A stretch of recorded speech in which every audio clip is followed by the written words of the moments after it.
Bridget, but I want to have this conversation with all of you. And I wanted to show the strategies that you should be using to mine articles. Because what I'm finding in your work, and some of your work, is that you don't have specific statements that's coming out of the literature to ground what you're saying is a problem or to ground your perceptions. So I did this for another class, and I thought that it was important that I share with all of my students. So this is an article that deals with developing online courses. And so one of the things that I wanted to do was to share how to mine the articles. So what I do, especially when I'm writing, I go in and highlight statements that I feel are valuable for the concept that I'm writing about. And I'll make a note what I'm going to use this for. So I say here, this is an example of identifying a need for research. And so if you look here, it says instructor roles in shaping online learning and instruction deserve more attention. Therefore, you know, if you are writing about the instructor role in online courses, that's a perfect need statement from these articles. Also, this says more research is needed to understand which technologies work best for specific academic areas or learner demographics and why. Learners find it difficult to learn with peers unless supplemented with appropriate online instruction.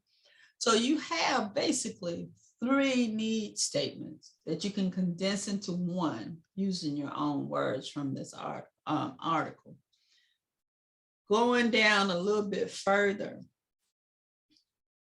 and JR, this is what I was talking to you about a few minutes ago. Previous research focused on benefits of learner engagement and the strategies for enhancing participation. However, researchers paid inadequate attention to the instructor's role in engaging online learners. And they cited this from these articles. So of course, when it's cited from somebody else's articles, you have to go to the articles and pull those and read that for yourself to paraphrase.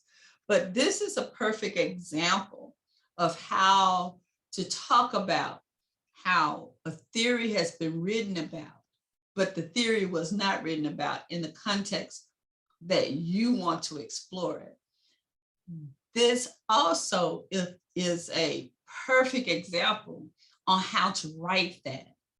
It's also a perfect example of how to pull from the articles that they cited to gain the same need statement or an identical a need statement in your own words from these articles, because you can't do a secondary cite. You have to cite from the original source. And then sometime I might underline in a different color, like I told Bridget. I've forgotten what these colors mean right now. So if you're going to color code, make sure you write down what the colors mean. But I highlighted this because learners must invest towards attaining assigned tasks, improve learner engagement. These are significant statements. So, you know, in one part is why is the research important? Well, the benefit would be whatever they just said here. And so you'll be able to use that in support of what you say is significant about your research. And so I did another outline. Here I wanted to show alignment.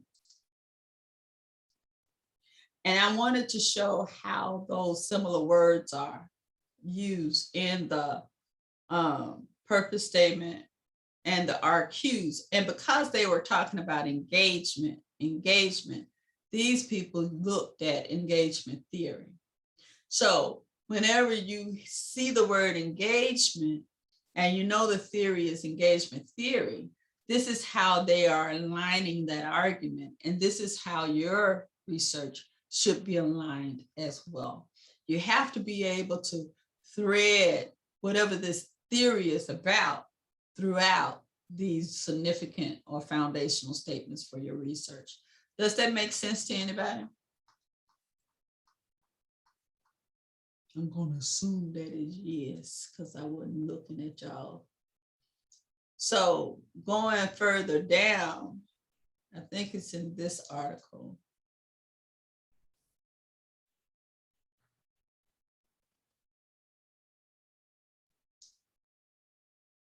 Future directions for research. This is where you also will find some gap statements, right? Right. And so what I did was highlight those statements that I thought would give justification or rationales for future research or need for research.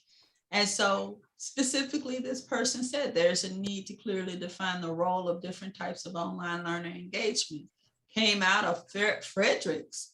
If you're able to pull Frederick's work, you might be able to come up with that same statement. This, I said, is a justification for method, because this one says more qualitative studies are needed to further explore how instructors' ability to connect emotionally with learners. This is a good statement to include in research methods in chapter 3. And well, it used to be in the old version of chapter 1. Here's another statement. Justification for the theory. So this person is recommending using Bloom's taxonomy and level of online learner engagement. If you can find a statement like this in an article, all you have to do is cite the people who wrote this article, because these are their words. And then red must mean really important. So researcher inadequately addressed the important role of revamping and designing curriculum for encouraging online engagement. This is coming out of these people's work. You could pull it, and if you come up with the same statement, you paraphrase it the way that it's supposed to be. And then here are some more critical statements that I highlighted. So I did all of this to demonstrate how you mine an article for support in the various areas of your dissertation.